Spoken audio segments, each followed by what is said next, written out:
요나서 1장 1절로 3절까지 말씀을 제가 한번 봉독하도록 하겠습니다. 여호와의 말씀이 아미떼의 아들 요나에게 임하니라. 이르시되 너는 일어나 저 큰 성읍 니느웨로 가서 그것을 향하여 외치라. 그 악독이 내 앞에 상달되었음이니라 하시니라. 그러나 요나가 여호와의 얼굴을 피하려고 일어나 다시스로 도망하려 하여 욥바로 내려갔더니 마침 다시스로 가는 배를 만난지라. 여호와의 얼굴을 피하여 그들과 함께 다시스로 가려고 배삭을 주고 배 위에 올랐더라. 아멘. 오늘부터 시작을 해서요, 오늘 오전, 오후, 그리고 제가 설교를 할 때마다 요나서 강의를 좀 진행을 하려고 합니다. 생각보다 좀 늦어져서 올 연말 안에 좀 끝내려면 부지런히 해야 될 것 같고요. 요나서가 4장으로 기록이 되어져 있습니다. 저는 벌써 수십 번 읽었는데요. 우리 성도님들도 요나서 강의가 진행되는 중간에 여러 번 요나서를 읽고 오시면 아마 말씀을 듣는데 많이 도움이 되실 수 있을 것 같고요.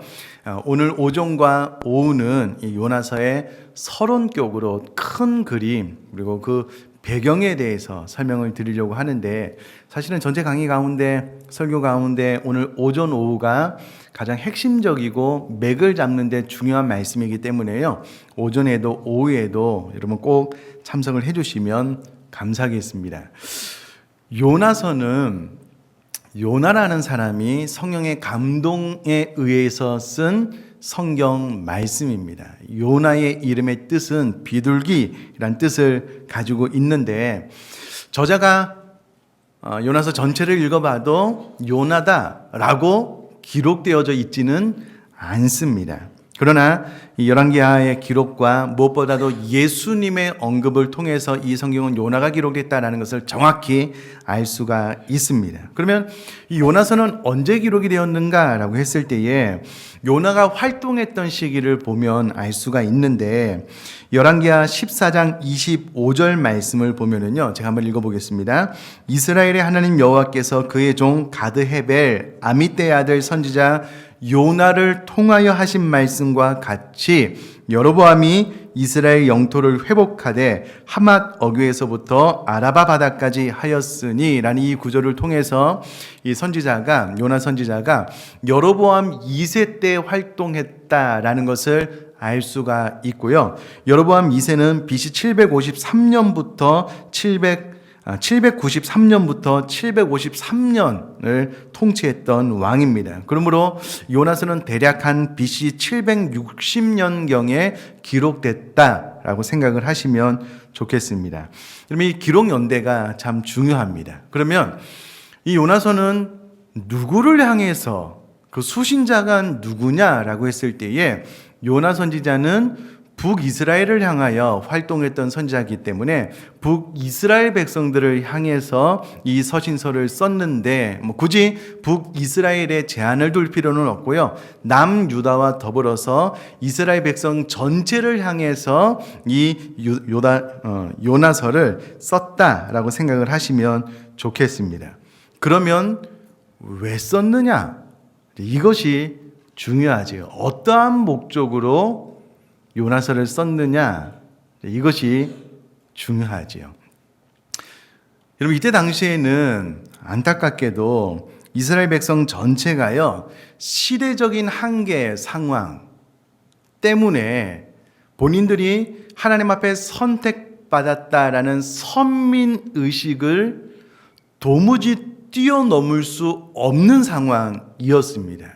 그래서 하나님께서 우리 민족을 선택해 주셔서 하나님의 자녀 삼아 주셨고, 이 구원은 우리에게만 국한된 것이다. 유다, 이스라엘 밖에 있는 모든 사람들은 멸망받을 사람들이다라는 의식이 강했습니다. 그래서 다른 민족에게 전도를 한다, 선교를 한다, 상상도 하지 못하는 시기가 바로 요나서가 기록될 당시의 시기였습니다.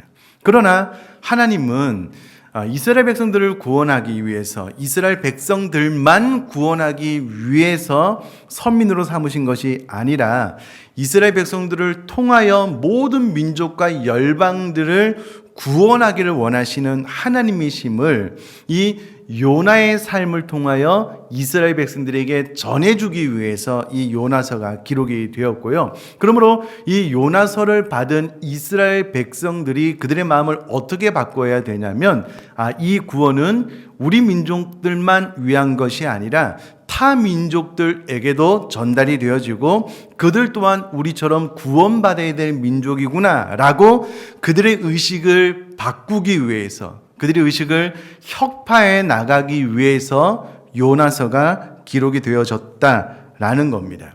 뿐만 아니라 오늘날 이 성경을 읽는 우리 모두도 이 구원이 나에게 부어진 건 너무나도 감사한데, 이 구원이 나에게만 제한되어서는 안 되고 나를 통해서 반드시 아직도 복음을 듣지 못한 이웃들에게 이 복음이 나를 통해서 전달될 뿐만 아니라 온 세계 만방에 이 복음이 전달되어져야 한다라고 오늘날 우리 믿는 사람들이 의식을 바꾸기 위해서 이 성경이 쓰여졌다라는 겁니다. 그럼 이것이 왜 중요하냐면, 그럼 저를 한번 봐주시면은요, 여러분 신앙생활을 오랫동안 했는데 이 신앙생활이 여전히 혹시 나에게만 제한되어져 있지는 않습니까? 이 구원이라는 것이 나 하나만을 위한 것은 아닐진데 나를 통해서 누군가에게 복음이 전달되고 나를 통해서 단 한 명도 구원받지 못했다면, 혹은 내가 신앙생활을 하기는 하는데 이 신앙생활이 나만을 위한 것이지 단 한 번도 해외에 나가서 복음을 증거한다거나 국내 선교나 군부대 선교에 동참을 한다거나 이런 의식이 없다면 사실은 이 성경은 이와 같은 우리들을 향하여 가장 적절한 성경이 될 것입니다. 안타깝게도 신앙생활을 할 때요, 신앙생활이 나에게만 국한된 케이스가 많습니다. 복음이 나로 말미암아 다른 사람들에게 전달이 되고 혹은 온 세상 민족과 열방 가운데 이 복음이 전달되어야 되는데 그것은 생각조차 안 하는 거예요. 아예 관심도 없는 겁니다. 지금 이스라엘의 상황이 그러했다라는 겁니다. 여러분, 요나가 여로보암 2세 때 사역을 했다라고 말씀을 드렸는데요. 여로보암 2세 때 북이스라엘 전체가 그랬겠지만은요, 북이스라엘이라는 나라 자체가 솔로몬 이후의 나라가 나뉘어지고 난 이후에 온통 우상 숭배로 가득했던 나라가 북이스라엘입니다. 여로보암 2세도 다르지 않습니다. 그러므로 그들의 생활 양식은 온통 우상을 숭배하면서 자기만 복받기를 원하는 삶을 살았는데 하나님이 더 이상 두고 볼 수가 없는 거예요. 너희들의 관점을 이제는 복음이 아직 전파되지 않는 이 아수르 그리고 원수의 나라까지 가야 되는데 그런 의식을 심어주기 위해서 이 성경을 기록했다라는 겁니다. 그러므로 우리가 앞으로 요나서 강의를 들으면서 우리 마음속에 변화가 일어나야 되는 것이 무엇이냐면, 나를 통해서 복음이 흘러넘치는 삶, 혹은 나를 통해서 해외 선교까지 이루어지는 삶에 대한 초청, 부르심이다 라고 생각을 하고 저와 여러분들의 마음을 그렇게 바꿔나갈 수 있게 되기를 주님의 이름으로 축복합니다. 그렇게 되셨으면 좋겠습니다. 그렇게 되어야지만 할 거고요. 그렇게 되지 않을 때 어떤 일이 일어나는지 요나서를 통해서 우리가 보게 될 것입니다. 그러면 요나서가 4장으로 기록이 되어져 있는데 압축해서 좀 설명을 드리면, 일단 하나님께서 요나를 불러서 이방 선교에 대한 명령을 하십니다. 그리고 그 대상은 아수르라는 나라, 그리고 아수르의 수도인 니느웨로 가서 복음을 증거하라라고 명령을 하십니다. 그런데 요나가 이 하나님의 명령을 듣고 즉시로 불순종해서 도주합니다. 도망갑니다. 참 특이하죠. 하나님의 음성을 듣기만 해도 감동일 텐데 하나님의 음성을 듣고 바로 불순종해서 니느웨로 가지 않고 다시스로 도망을 가려고 하는 상황이 벌어지게 됩니다. 하나님께서 가만히 두시는 하나님이 아니시죠. 하나님의 고집은 영원이고요. 하나님은 누구도 꺾을 수가 없고 하나님의 절대 주권을 누구도 저항할 수가 없습니다. 그래서 큰 풍랑을 일으켜서 큰 폭풍을 일으키시고 배 안에 있는 사람들이 제비를 뽑았는데 이 폭풍의 원인이 누구로부터냐라고 했을 때 요나가 뽑힌 거예요. 그래서 요나가 자백하게 되고 그만 그 폭풍 치는 바다에 던져지게 됩니다. 그런데 이게 웬일인지 큰 물고기가 하나님께서 준비하고 있다가 요나를 그냥 덥석 삼켜가지고요.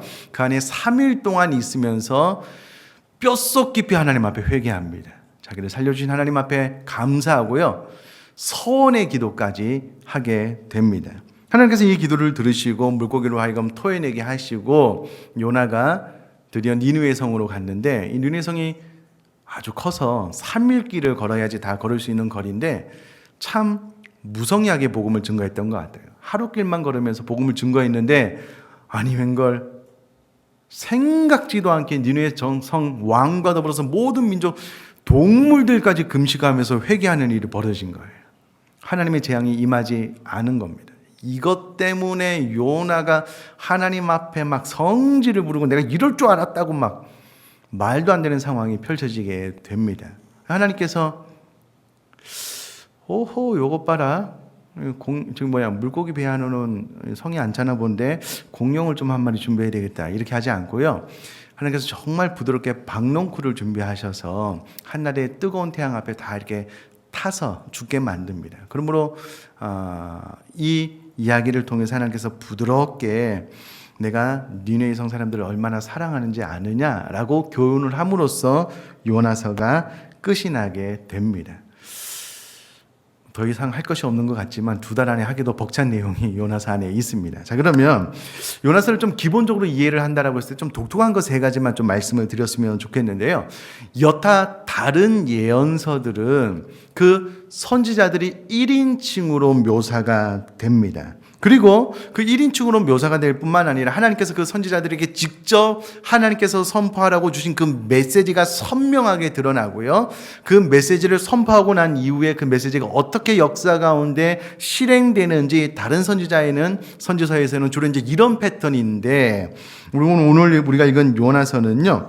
일단 주인공이 3인칭으로 등장을 하고요. 하나님께서 선포하라고 한 메시지는 큰 비중을 차지하지 않습니다. 오히려 그것보다는 요나가 하나님의 명령을 듣고 어떻게 도망을 갔는지 어떻게 하나님께서 그를 다시금 니느웨로 보냈는지 그리고 이 메시지를 선포했을 때 어떤 변화가 일어나는지 그러니까 하나님께서 선포하라고 하는 그 메시지에 집중하지 않고요.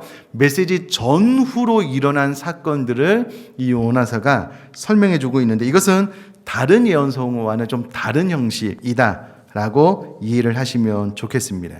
둘째로 아주 독특한 모습이 나오는데요. 요나를 향하여 하나님을 향하여 그렇게 보여지고 있습니다. 여러분 이 요나라는 사람이 참 독특한 캐릭터인 것 같아요. 하나님의 선지자 가운데 하나님의 사람 가운데 이런 사람이 없었는데 일단은 하나님께서 니느웨의 회개 곧 재앙이 임할 것이다 라는 이 하나님의 말씀을 선포하라 라고 명령을 합니다. 근데 여러분 요나가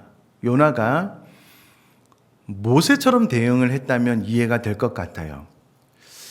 예를 들어서 애굽에서 이스라엘 백성들을 이끌어내는 게 너무 막중한 삶이고 나는 부족해서 감당하기 어렵습니다. 다른 사람을 시키십시오. 이것은 괜찮은 것 같아요. 이해가 되는 상황입니다.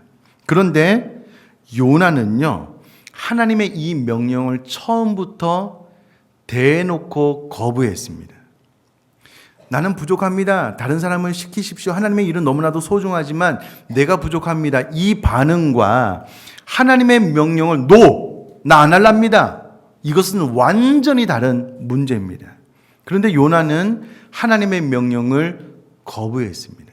처음도 거부했고요. 심지어는 물고기 뱃속에서 3일 동안 있다가 죽을 뻔하다가 살아났는데도 거부했습니다. 어떻게 할 수 있냐면 정말 무성의하게 3일길을 걸어야 되는 성을 하루길 걸으면서 잠깐 메시지를 선포했는데 그만 니느웨 성 사람들이 전부 다 회개한 거예요. 이것 때문에 요나가 하나님 앞에 성질을 부르면서 내가 고향에 있을 때 내가 이럴 줄 알고 하나님의 명령에 순종하지 않는다고 한 것 아니냐고, 그럼 나만 그냥 죽여버리라고 막 이렇게 했거든요. 하나님의 명령을 처음과 끝이 동일하게 거부를 했어요. 이게 참 독특한 선지자입니다. 아니, 좀 전에는 물고기 뱃속에 있을 때는 하나님께서 살려주시는 그 은혜에 대해서 감격하면서 찬양하면서 서원했던 요나가 이제 하나님께서 곧 살려주셔서 복음을 증거해서 놀랍게 회개해서 수십만이나 되는 사람이 하나님 앞에 돌아왔잖아요. 그럼 감사해야 되잖아요. 그것을 가지고 대놓고 하나님 앞에 성질을 부린다니까요. 참 특이하죠. 여러분, 신구약 전체를 통틀어서 이 요나 선지자처럼 자기중심적이고 이기적이고 변덕스럽고 당돌하고 잘 토라지고 불평 많은 하나님의 일꾼은 없었다라는 겁니다. 참 특이한 캐릭터예요. 근데 제가 핵심적으로 말씀드리고 싶은 것은 거부라는 단어입니다. 거부. 니네의 성에 가서 복음을 선포해라. 전도, 다른 말로 선교를 거부했다는 거예요. 제가 말씀을 준비하면서 혹시 우리 교회 성도님들은 이렇지는 않겠지? 조심스럽게 좀 생각을 해봤습니다. 내가 최선을 다하려고 하는데 안 되는 것과 시작부터 안 하려고 하는 것은 전혀 다른 문제입니다. 시작부터 안 하려고 하는 것은 거부하는 겁니다. 최선을 다했는데 안 되는 것은 거부는 아니죠. 부족한 것이겠죠. 해마다 새세명 축제를 이맘때 합니다. 작정자를 결신을 하고요, 기도하자라고 도전을 합니다. 끊임없이 저희가 전도를 하고요, 군부대 선교, 국내 전도, 해외 선교를 합니다. 작정자 카드를 받아보면은요, 늘 하시는 분들만 해요. 안 하시는 분들은 전혀 관심이 없습니다. 관심 자체가 없어요. 내가 열심히 하려고 했는데 명단도 작성하고 기도도 하고 하다가 안 오는 것은 어쩔 수 없잖아요. 하나님도 다 아시잖아요. 시작부터 안 한다니까는요, 관심조차 없다니까는요, 거부일 수 있습니다. 그게 거부가 아니고 무엇이 거부겠습니까? 여러분, 신앙생활을 오래 했는데 단 한 번도, 여러분 그동안 강대상에서 여러 번, 그래도 평생에 한 번쯤은 우리가 해외에 나가서 복음을 한번 증거해 봅시다 도전하잖아요. 평생에 한 번쯤은 군부대 선교 한 번쯤은 가보고 또 국내 선교 한 번쯤은 가볼 수 있잖아요. 관심이 없는 거예요. 거부일 수 있습니다. 내가 하려고 했는데 상황이 안 돼서 안 되는 것은 하나님께서 다 아십니다. 처음부터 마음이 없는 것은 거부입니다. 여러분, 요나서를 제가 준비하면서 참 독특한 캐릭터다라고 말씀을 드렸는데요, 이 독특함이 우리에게 있으면 문제가 심각해집니다. 그거는 아니지요. 전도와 선교에 대해서 너무 무관심한 것도 거부입니다. 마음속 깊은 곳에 하기 싫어하는 거예요. 아유, 교회가 왜 자꾸 그런지 모르겠다고 귀찮게 한다고. 아니요, 큰일 날 수 있습니다. 여러분, 다시 한번 말씀드리지만 요나가 이 하나님의 명령을 듣고요, 여로보암 2세에게 선포했던 대로 본인이 대언했던 대로 말씀이 다 성취가 된 경험이 요나에게 있습니다. 제법 괜찮은 선지자잖아요. 그런데 안타깝게도 요나는 하나님의 시선을 피해서 도망갈 수 있다라고 생각을 했습니다. 다시스로 도망가면 하나님의 손길이 미치지 않을 것이라고 생각을 했습니다. 비록 하나님께서 니느웨를 가서 복음을 증거하라, 회개의 복음을 선포하라라고 해도 잠깐만 도망을 가면 하나님의 시선을 피할 수 있을 것이라고 생각을 했습니다. 큰 착각이었죠. 하나님께서 배를 타기 전에 막으실 수도 있었잖아요. 가만히 두고 보시다가 배를 타고 한참 항해를 하는 중간에 하나님께서 폭풍우를 일으키셨습니다. 그러면 선원들이 그래도 산 사람을 어떻게 바닷물에 던지겠습니까? 그들이 생명처럼 여기는 배의 모든 물건들을 바다에 집어 던지면서까지 요나를 던지지 않으려고 노력을 했지만 인간의 모든 수고는 헛수고잖아요. 하나님께서 하시면 누가 거부하고 누가 대항할 수 있겠습니까? 결국 요나가 빠졌습니다. 뿐만 아니라 물고기에게 먹힘을 당했습니다. 그리고 나서 보니까 내가 하나님의 고집은 꺾을 수 없구나. 하나님은 이길 수 없구나. 그것을 알게 된 겁니다. 그럼 혹시 우리가 요나서 말씀을 계속 들을 텐데요. 이런 메시지를 들으면서 여전히 생각하는 거예요. 여전히 생각하는 거예요. 조금만 버티면, 내가 조금만 인내하면 또 전도 설교가 끝나겠지, 선교 설교가 끝나겠지, 이런 도전은 멈춰지겠지. 물론 저는 멈출 수 있을지 모르겠습니다. 그러나 우리를 향하신 하나님의 마음, 우리를 향한 하나님의 비전이 그렇지 않다면 하나님은 멈추지 않을 거예요. 그럼 언제까지 일하시느냐? 저와 여러분들의 마음을 돌이켜 놓으실 때까지 일하실 겁니다. 그 방법은 저와 여러분들이 상상하지도 못한 큰 풍랑을 만날 수도 있고, 미처 생각하지 못한 뜻밖의 물고기 뱃속에 들어가는 일이 발생할지도 모르겠습니다. 여러분, 그 일이 발생하기 전에 알아서 마음을 잘 고쳐 잡수실 수 있기를 바랍니다. 그렇게 되셨으면 좋겠어요. 그럼 요나는 참 어리석지요. 하나님의 선지자임에도 불구하고 하나님의 고집을 이길 수 있다라고 생각을 했어요. 자기 마음대로 삶을 살아갈 수 있을 거라고 생각을 했습니다. 안 되는 거거든요. 안 되는 겁니다. 값비싼 대가를 지불하고 비로소 알게 되었는데, 이후로도 또 계속 깊이 말씀을 드리도록 하겠습니다. 또 한편 하나님의 모습도 참 은혜스럽습니다. 참 감사해요. 오늘 아름다우신 하나님의 그 성품을 찬양하는데 마음속 깊은 곳에 감동이 있습니다. 여러분, 요나서에 나오는 하나님의 모습은요, 니네뿐만 아니라 온 세계 정세를 주관하시고 또 뜬금없이 그냥 풍랑을 일으키시고, 생전 여러분 요즘은 그렇지 않다고 하는데 물고기의 기억력이 3초래요.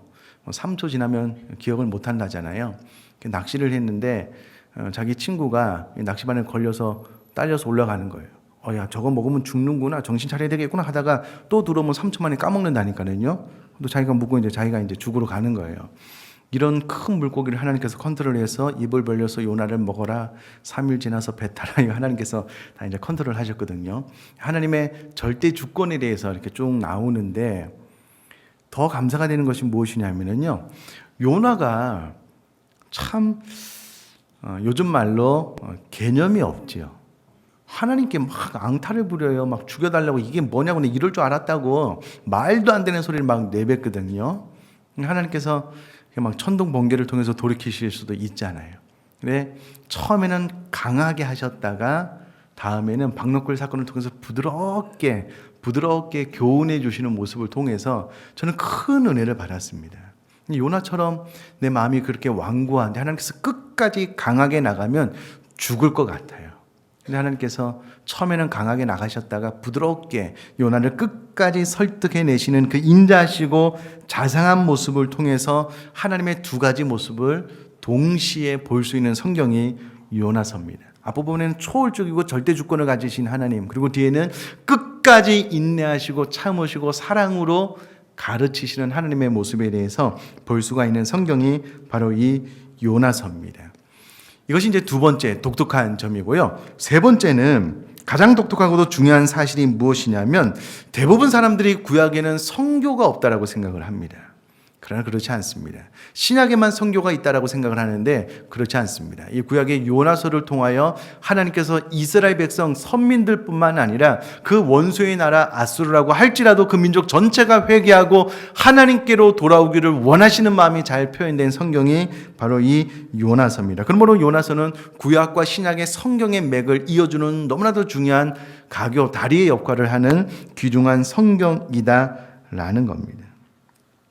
뿐만 아니라 요나가 3일 동안 물고기 뱃속에 들어갔다 살아나는 이 과정을 통해서 훗날 예수님께서 십자가에서 죽으시고 3일 만에 부활하신 것에 대한 예표가 되는 아주 중요한 성경이 바로 이 요나서입니다. 자, 그러면 요나서를 계속 들음에 있어서 좀 중요한 배경 하나만 좀 말씀을 드리면, 여러분, 요나가 북이스라엘의 13대 왕 여로보암 2세 때 활동을 했다라고 말씀을 드렸습니다. 이때는 신흥 강대국 아수르의 세력이 약간 주춤해진 그런 시기였습니다. 그리고 이 세력이 잠시 약해진 틈을 타서 이 여로보암 2세가요 북쪽에 아람을 쳐서 함락시켰고요. 그 수도인 다메섹을 정복하게 됩니다. 그리고 다메섹을 중심으로 한 국제 무역을 독점하여서 북이스라엘의 국력을 크게 신장시키는 일을 여로보암 2세가 해내게 됩니다. 뿐만 아니라 가나안 북부 지역 하맛에서 남쪽 염에 이르기까지 엄청나게 국토를 확장하는 일을 해냈습니다. 이런 북이스라엘에서 사역을 하고 있는 요나뿐만 아니라 그래도 북이스라엘이 분열 왕국 시대에 정말 엄청난 영토를 확장해 나가고 있으니 그들 나름대로의 자부심이 있었고 이 자부심이 더 높아지는 그런 시기였습니다. 반면 아수르는요, 살마네세 3세 그리고 아술리나리 2세가 통치했던 시대인데 이 두 왕은 이전의 왕들 때에 비하여 국력이 현저하게 약해지는 좋지 못한 통치를 해왔습니다. 왜 그러냐면 가장 큰 이유는 아수르 서북방 경계 지역의 신흥 국가인 아라락과 끊임없는 전쟁이 이어지는 겁니다. 이 전쟁이 장기화되면서 아수르의 국력이 쇠퇴했고요. 나라의 힘이 좀 떨어지게 되는 그런 상황이 벌어지게 되었습니다. 그리고 설상가상으로요. BC 765년부터 759년 사이에 이 아수르라는 나라에 큰 전염병이 돌아서 많은 사람이 죽게 되는 상황이 벌어지게 됩니다.